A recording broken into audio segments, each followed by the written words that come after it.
Tre Johnson has been one of the best freshmen in college basketball from the start, and anytime he can break a points record that KD set in a freshman debut, you're in good company. He's a 6'5" guard with next level confidence and skill as a shot maker, and this made him one of the most consistent and effective bucket getters in the country already. Now there's still some questions about what level the supporting areas of his game are at and how he scores the ball, but he's established himself as a potential lottery pick and one with the opportunity to continue to ascend the rest of the way. Now getting into things, Tre is a professional scorer and one that fits in pretty well as an off-ball threat, and so far the most impressive aspect of his game to me has been his three-point shot. He's done a lot within flow, and as a compliment off the catch where he's been nearly automatic, shooting in the high 40s on good volume. He's got tremendous balance, footwork, and a combination of quick release, range, and confidence that allows him to get shots wherever he wants, and to this point he's at least put himself in the mix for the title of best shooter in the class. Now that footwork has stood out most on baseline out of bounds looks and was especially great in that first game against Ohio State, though it's still been apparent throughout. Big credit to Coach Terry and his staff. They've been pretty creative here. They ran a twist elevator action. You've got a staggered look into the corner and some classic just line stuff to get Tre a quick hitter in the mid-range. So all of that has been fun to watch, and I wouldn't be surprised if it ends up winning them a game at some point, whether he's the guy shooting the ball or just attracting attention. So in saying all that, you look at Tre's tools here and can see the obvious movement upside even beyond the baseline and sideline looks for anyone that can put him in position and weaponize his abilities here in the future. Now the spot he shined brightest as a scorer overall, but especially as a shooter, is actually in transition. His ability to get organized quickly and decelerate have been exceptional. It doesn't matter where he's at on the court, whether he's fanning out to the wing and into the corner, trailing the play, whether he's on the right or left wing. He's been electric both off the catch and a few times off the dribble as well. Those of you who remember, Jared McCain was about as good as someone could possibly be as a transition shooter last year, but Tre has at least outpaced him to this same point in their respective freshman season, so who knows, he might end up giving him a run for his money in this area. If Tre can fully assert himself as an elite shooter, or at least someone with that level of potential, it makes him someone that's very easy to bet on and envision a role in a lot of places. And the start that he's had from your standard catch and shoot looks, the kickouts on offensive rebounds, the blobs, transition, and just his mechanics, he's done a lot to make a believer in this part of his game.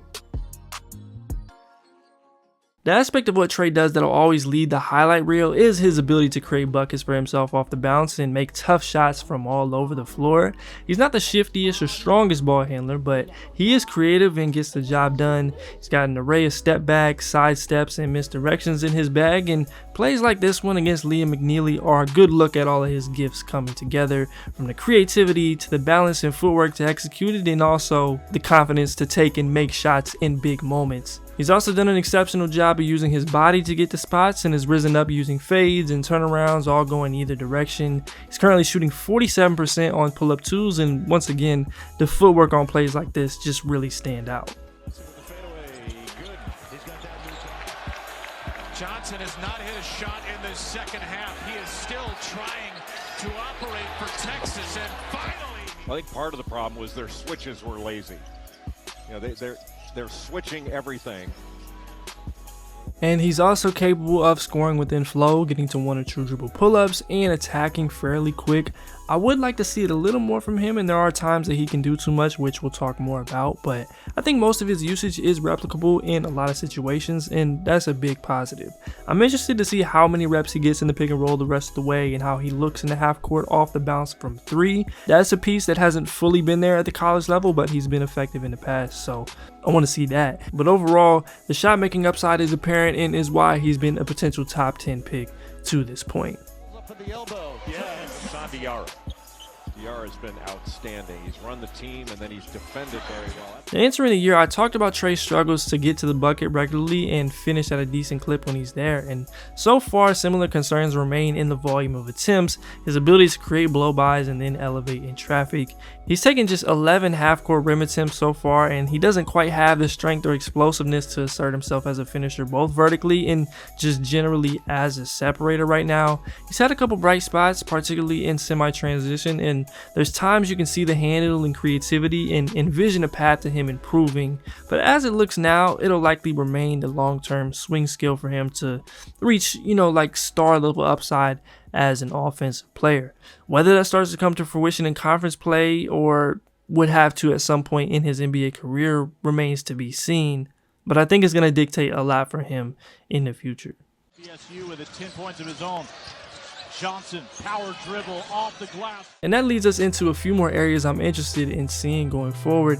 And the first is his ability to make plays for others and good decisions. Now it's important to show what he's done here positively first, because it can be easy to throw all the bucket getters into like one LSU Cam Thomas category, and I don't think that's quite the case with Tre.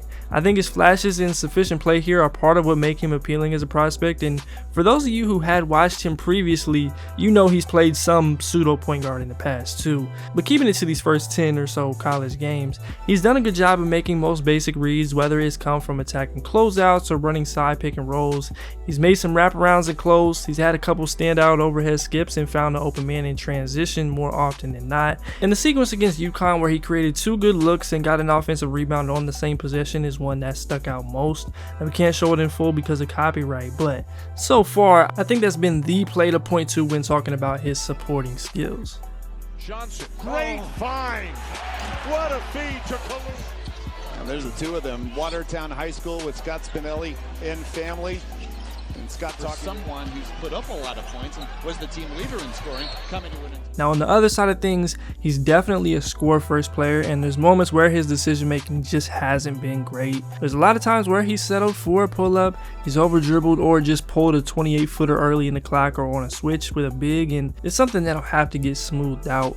Now some of it comes along with being a gifted shot maker. You just don't get the great moments without some of the bad, but that room for error shrinks a lot whenever a guy like that is off, and he also has the concerns in his ability to put pressure on the defense as a driver. So it's early, but there's been enough there that this will be watched closely the rest of the way. Any defense is going to break down the way UConn runs offense. JDR is a 5th-year player. Never had he had more than 7 assists in a game. Our bigs, or Texas bigs, are pretty substantial, and I don't think he can. And the last spot we'll talk about is his defense. So far he's been okay, though inconsistent, but for the most part he's competed, he's shown good awareness, and has done enough to at least be neutral in games, all while being the leading source of offense for this team. He's been a solid mover one-on-one, providing some ball pressure and able to stay in stride with his matchup and get contests. His closeouts have also been solid, and he's defended multiple actions and switched well on several occasions, and that's what you want to see, especially in those big game moments. Now his foot speed and reaction time, and most importantly his strength, has been questionable, and there's been moments where he doesn't really dissuade drives. So if I'm looking at this from the perspective of another team, I definitely try to test him, but generally he's got a good base to work with here. Older players understand how to execute when it matters the most down the stretch because of experience, and that is now what Kentucky basketball is. Taylor splits him, and NC State is in front. Yeah, I mean, I think there's probably going to be a couple of under 500 teams that make it. 4-shot possession potentially. Brown on the drive, and he is.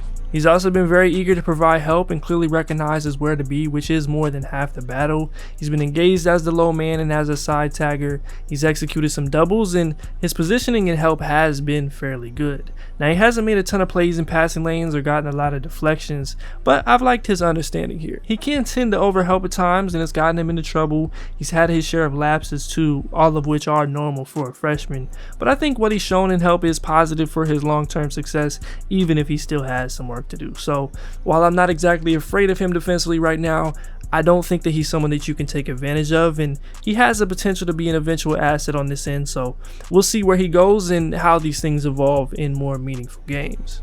Oh, they're going to try to take on him again. Ojibor did the wise thing. Just give him got a terrific young freshman. Both are going to be in the NBA draft. 17 in the McDonald's All-American game. 28-16. UConn has had a healthy lead for almost all of this one. But McNeely. Getting into some of these future matchups, Texas hasn't really played anyone besides UConn and Ohio State yet, but in the SEC this year, you've got a great group of matchups. Specifically for Tre, I'm interested in seeing Tennessee because of their physicality and team defense. And then Auburn is up there too. I think they've got the athletes and the elements to test him in basically every part of his game.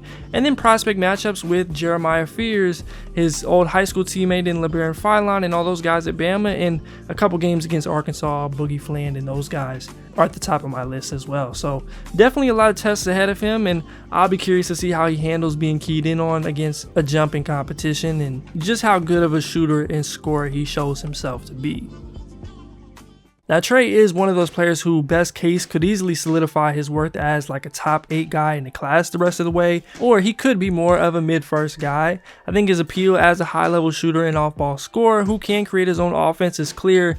It's just the level of his supporting skills and how sustainable his game is as a perimeter player that'll ultimately swing that. Now, he has been day-to-day with a hip injury for the last week or so hopefully that doesn't linger at all, because he's certainly one of the more intriguing talents in the class right now. And like we mentioned with all those matchups, you definitely want to see him out there at 100%. If you enjoyed this video, please be sure to leave a like, subscribe if you are new around here, and leave a comment down below on how you feel about Tre Johnson's game to start the year. As always, I'm Keandre, this is HoopIntellect. Until next time, I'm out.